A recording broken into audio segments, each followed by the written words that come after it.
Guten Abend. Guten Abend. Greetings from the RPC Germany Roleplay Convention. Thanks for taking the time to talk with us about the Elder Scrolls Online. Sure. And we've collected a few community questions, and we're going to collect more from the people behind me. And I think we'll just start right away, or have you anything else you want to prepare, you want to say, Olli? No, we can start right away. So I think we can do one question from our users at home. So we collected a couple of questions from the BuffDE users through comments and the forums. And we have plenty of people around who want to ask you some questions. Would it be okay for you? Yes? Absolutely, cool. So I think we should start with the user question. Okay, I'm going to do them first in German and then in English, and I'm going to translate. It might take a little time. Okay, erste Frage geht um Lawrence Schick, das ist der Lead Lore Master. Offensichtlich haben wir da einen Fan von seinen Einträgen und von dem, was er gesprochen hat. Denn die Frage ist, ob er auch was für TESO eingesprochen hat. Er hätte so eine schöne Stimme. Did Lawrence Schick, Lead Lore Master, some of the voice acting in the Elder Scrolls Online? He has such a magnificent voice. I think he's got a fangirl. He does have a silky smooth voice, but with the Elder Scrolls Online, rather, you have to have what we call a SAG card, which is a Screen Actors Guild. And I don't know if Lawrence has one, so I don't believe he's acting in the game. But certainly, if he got his SAG card, he could. Okay, also ja, der hätte eine super Stimme, aber sie suchen halt nur tatsächlich eingetragene Schauspieler raus und deswegen wird er wahrscheinlich nicht reingesprochen haben, es sei denn, er hat sich selber da eintragen lassen. Okay. Okay, dann kommen wir zu den Fragen aus dem Publikum. Wer möchte denn eine Frage an Paul Sage stellen? Gut, der junge Herr in der ersten Reihe war so schnell. Stell dich mal bitte kurz vor. My name is Stefan Matthias Kunze. Wird es Interaktionsmöglichkeiten zwischen den verschiedenen Bündnissen geben, außerhalb vom PvP? Jetzt zum Beispiel Rollenspiel. Ja. Okay, will it be possible to get more contact between the Covenant and the other factions than just PvP? Is it going to be possible to do role-playing in between factions? Right now we're keeping our factions separate, and the reason is because we want people to have kind of alliance pride that we think aids PvP. I don't know what the future will hold, but for right now the answer is no. Okay, erstmal nein. Sie wollen nämlich die erstmal getrennt halten, damit man sich mit seiner Allianz auch wirklich identifizieren kann und im PvP ein bisschen mehr abgeht. Wieder eine Frage von der Liste? Ja, klar. Okay. Okay, second question we prepared. Da geht es um den Tag-Nacht-Zyklus, wie der genau ablaufen wird von den Details her. What about the day and night cycle in the Elder Scrolls Online? Can you give us some details? How long is it going to be day or night, and how quickly is it going to change?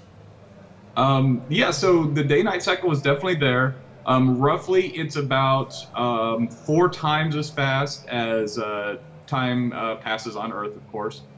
So you'll see, you know, roughly that same amount, so about 6 switches in a day between the day-night cycle. Okay, wird ungefähr 4-mal so schnell ablaufen wie in real, aber es gibt auf jeden Fall einen. Okay, weitere Fragen aus dem Publikum. Wer möchte? Wer hat noch mal? Wer will noch nicht? Da drüben. Ich bin jetzt leider etwas außerhalb des Bildes. Magst du mitkommen? Okay, dein Name? Simon Tilken. My question is, many Elder Scroll games relied on the fact that the community created new content every day. How will the MMO handle that?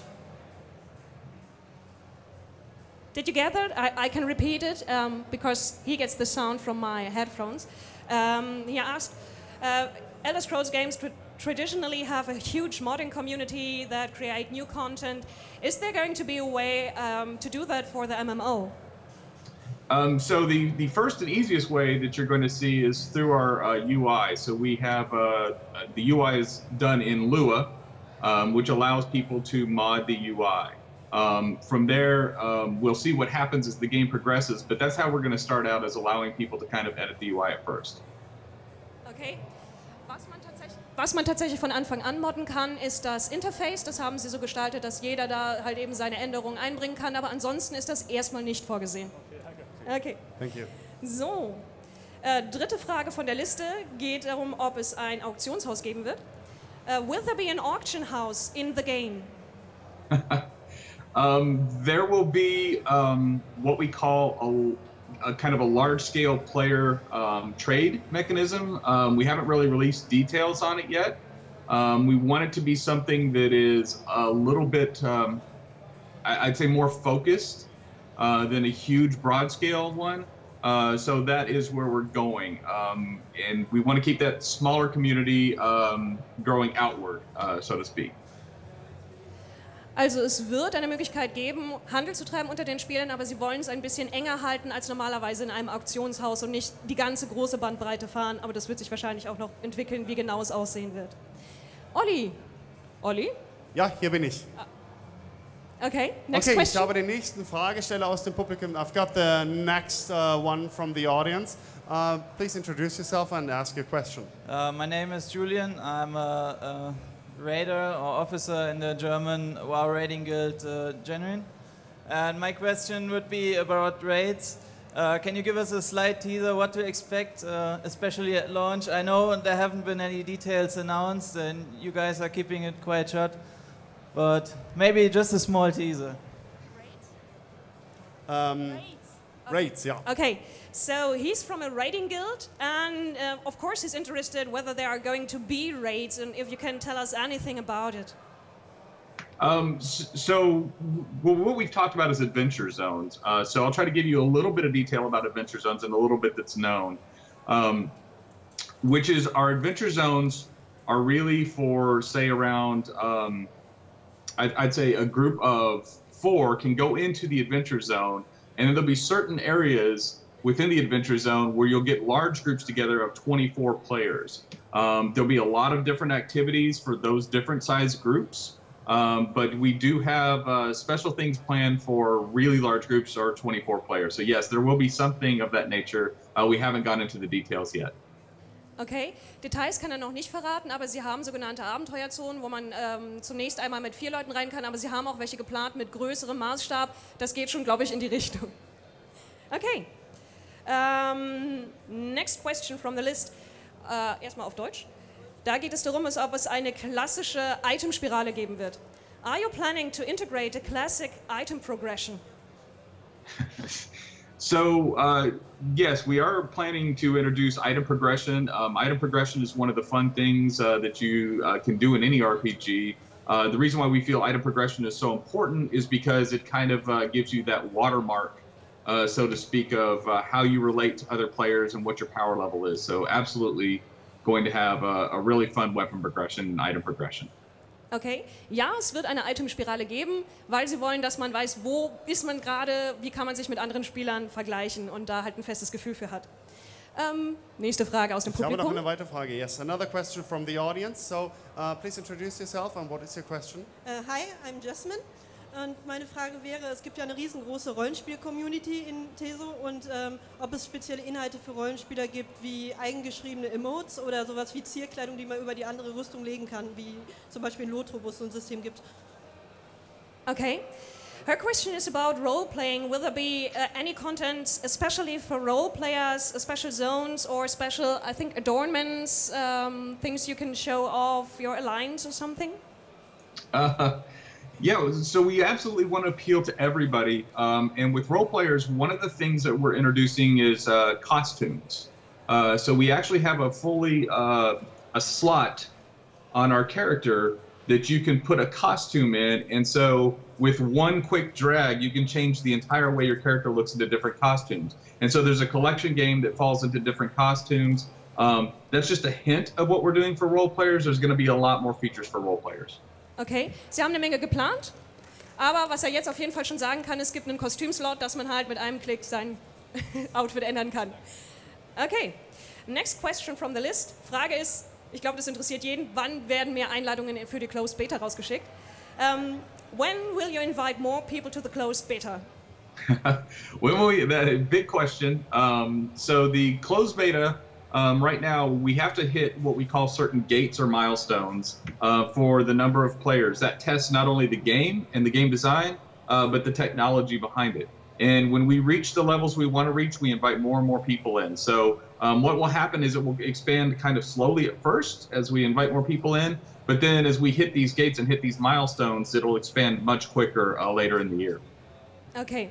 Das geht natürlich Hand in Hand damit, wie weit das Spiel derzeit entwickelt ist. Und immer wenn Sie also einen weiteren von diesen Schritten erreicht haben, werden mehr Leute eingeladen. Im Laufe des Jahres wird das immer schneller gehen.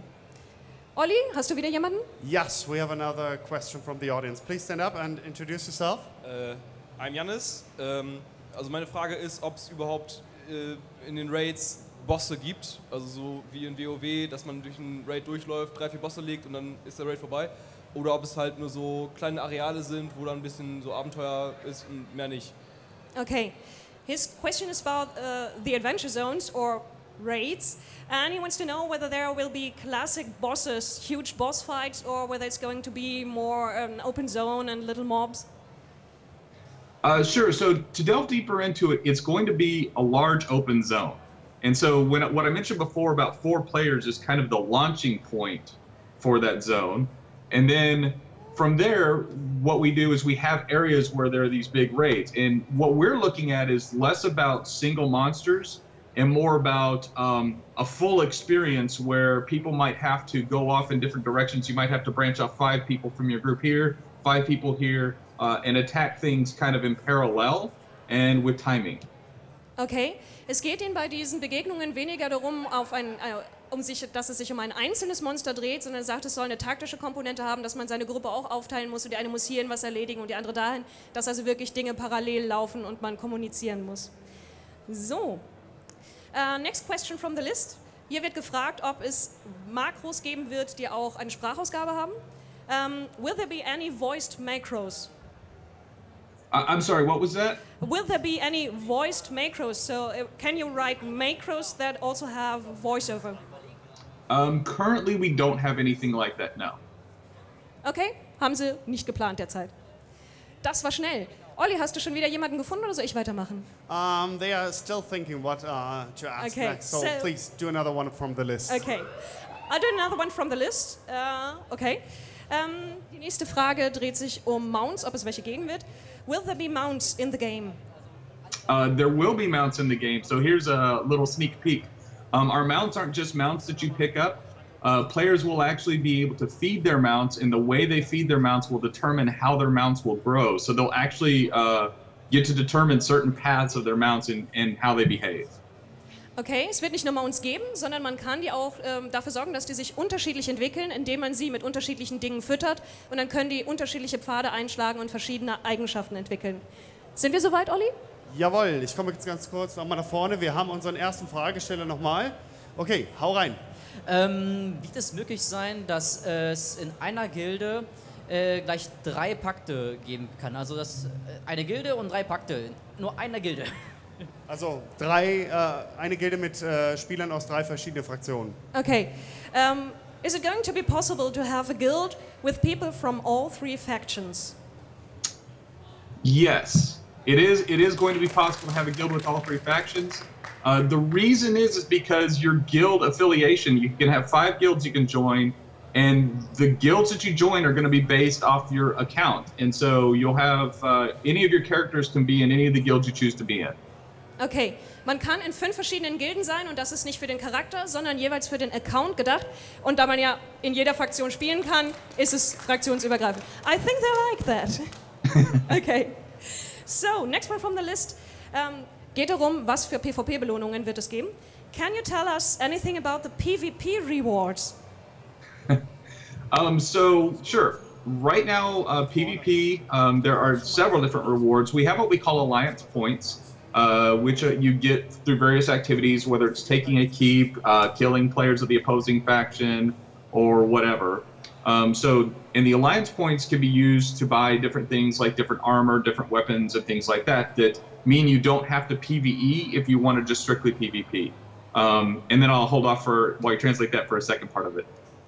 Okay.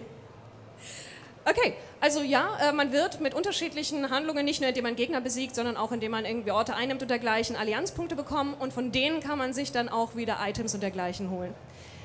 Olli? Ja, wir haben eine weitere Frage. Okay, Please introduce yourself. Hi, my name is Raphael und meine Frage ist es, also ich höre gerade das erste Mal von Elder Scrolls Online, ob es feste Klassen gibt oder ob man sich die wieder selbst zusammenbauen kann, wie bei den anderen Teilen und ob man da nicht die Angst hat, dass es im PvP unbalanced wird dadurch, wenn es denn diese selbst zusammengebauten Klassen gibt. Okay, so he's a fan of the single-player games, and that's the first time he actually hears about the MMO. So he's wondering, will there be a class system, a classic class system, or is it going to be like the Elder Scrolls games where you can kind of make your own class? And if that's the case, will that not be really hard to balance that in PvP? So it starts off with your ability as a player to pick 4 classes. But the classes are just kind of the springboard or the jumping in point. And each class has 3 skill lines associated with it. But throughout the game, you're able to pick up new skill lines, like a lot of different new skill lines. And so we think of class as just that entry point, you know, to kind of get your toe wet. And then you really start to branch out and develop. And will it be difficult to balance for PvP? Yeah, sure. But that's part of the fun. And I think it's like you can join the guilds, the Mages Guild and the Warriors Guild, and they give you new lines and open up more paths for your character. That's right. Okay. Not only that, but we were talking about what we called our Alliance War earlier, which is PvP, and you have 4 different skill lines associated with doing well in the Alliance War. Okay. Man startet mit einer Klasse, es gibt 4 verschiedene Klassen zur Auswahl, aber das ist nur ein Startpunkt, denn man entwickelt seinen Charakter anhand verschiedener Linien. Am Anfang hat man mit seiner Klasse 3, aber man kann, indem man zum Beispiel in verschiedene Gruppierungen eintritt, in die Gilden eintritt, neue bekommen oder indem man für die Allianz im PvP viel tut und auf unterschiedliche Arten und Weisen so immer mehr seinen Charakter breit fächern. Okay. So, last question from the list. Frage ist, ob es spezielles PvP-Gear gibt und ob es spezielle PvP-Attribute geben wird. Will there be any special PvP gear with special PvP attributes? There will be gear which you can acquire in PvP, but that's different than gear that's special for PvP. We want to make sure that our game doesn't have special PvP attributes because we want people to be able to go back and forth very easily. So it's been tough. But we've been very conscientious of we want all the gear to be, if not the same, certainly have the same stats. Okay. Es gibt keine extra PvP-Attribute, damit die Leute leicht hin und her wechseln können, aber es gibt halt bestimmte Rüstungen, die man nur übers PvP bekommt. So, that was my list. Are there any more questions from the audience? Yes, we have one more, so please introduce yourself. Ja, hallo, ich bin der Jan und meine Frage bezieht sich eigentlich mehr auf den Beruf Koch und zwar in den meisten MMOs, möchte ich mal behaupten, ist Koch nicht so der tollste Beruf, vielleicht man kann nicht so viel damit machen. Und jetzt würde ich gerne von Ihnen wissen, wie das mit The Elder Scrolls wird. Okay, so his question is about the crafting, and he wants to know more about the cook, because in many MMOs, the people cooking, they can't do a lot, there's maybe a small buff, and so he wants to know what will be the cook like in Elder Scrolls. What is he able to do? So cooking, or what we call provisioner, is one of the first crafting lines you're introduced to, and they basically are food and our drink. Are your long-term buffs. So they're the long-term effects that make your character better versus a potion, which does something very quickly, heals you quickly. The food actually gives you the long-term increases to health, magic, stamina, and other things. Is it possible to get these buffs any other way? Can you buy food in the game? You can, but the best food is going to be made by crafters, absolutely. Okay. Also ja, die Köche machen auch hier wieder Buffs, die Langzeit-Buffs, und man kann zwar auch Nahrung so kaufen, aber die besten Buffs können nur die Köche herstellen. Okay, so, any more questions? Yeah, we got one more, please stand up. Yes, also meine Frage ist quasi der Heiler, wie der das dann handelt. Also hat er dann im Prinzip so 3, 4 Fähigkeiten, die AOE sind und dann irgendwie einen mächtigen Single-Heal oder sowas? Oder wie wird das gemacht? Also auch mit den Delays drin? Gibt es da irgendwie Cooldowns oder sowas, die das dann hier aufhalten? Okay, that's a very special question. So he wants to know about healing. How's that going to work? What kind of skills are you going to have? Are there going to be area of effect skills? How long are going to be the cooldowns? I think it boils down to how is a healer going to play in Elder Scrolls? Are you going to stand around and have long casting times, or are you going to be involved? So a healer is very actively involved. Healing tends to be either cone or area of effect.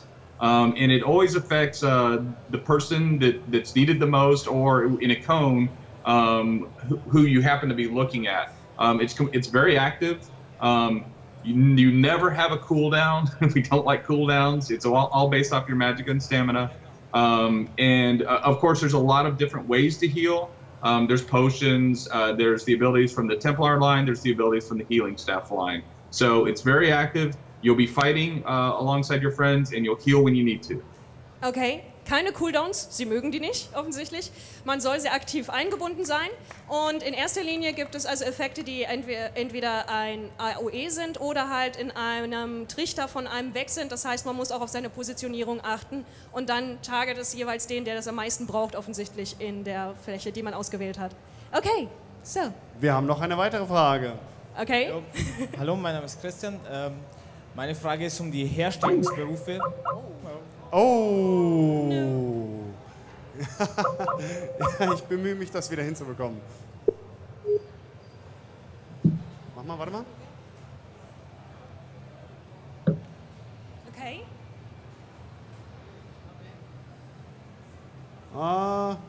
Nee, wir hörten die Technik. Paul, can you still hear us? Are you still there? We lost the video contact, but... okay. I can hear you. Okay. We can hear you, but it's a little bit broken up. Okay. Okay, are we... There's Bay. Okay. Okay. So... Again, the question. Die Frage ist, wegen den Herstellungsberufen wie Waffenschmied und Rüstungsschmied, ist es möglich, dass diejenigen, die den Beruf ausführen, ihre Namen in die Rüstung und Waffen einsignieren können, dass der Name drin steht, auf der Rüstung, auf der Waffe oder was auch immer. Okay. So he wants to know if you're a crafter and you craft a sword or an armor, is it possible to get a signature so that you can put your name on the armor or in the description of the armor so anyone can see this was made by me? Yes. Okay, I think they're happy with that. Well, einfache Antwort. Ich glaube, die muss ich nicht übersetzen. Okay, so Olli is still searching for questions? Yes, Paul, how much time do you have? How many questions can we ask? Okay, how much time do you have left? How many more questions? You can ask I have got a little bit of time, so ask as many as you want. Okay. Okay, please stand up. Hallo, ist es möglich, dass man Gegenstände fürs Rollenspiel aufstellen kann, die größer sind als sowas wie Krüge, Gläser, Teller etc.? Das ist sowas wie Zelte, Tische, Stühle, bla bla bla. Okay, he wants to know whether you're able to pose objects for role-playing reasons and if there's going to be bigger ones than just a jar or here and there, but if you're going to be able to pitch tents and do things like that. So currently in the world, we don't have the ability to just put items in the world. There's lots of reasons for that. It tends to have to do with people being able to put objects in that could grief other people. That doesn't mean we won't be able to, but right now we've been concentrating on other things before we get to something like that. Okay, ist derzeit nicht drin, könnte noch kommen, aber erstmal kümmern Sie sich um andere Dinge.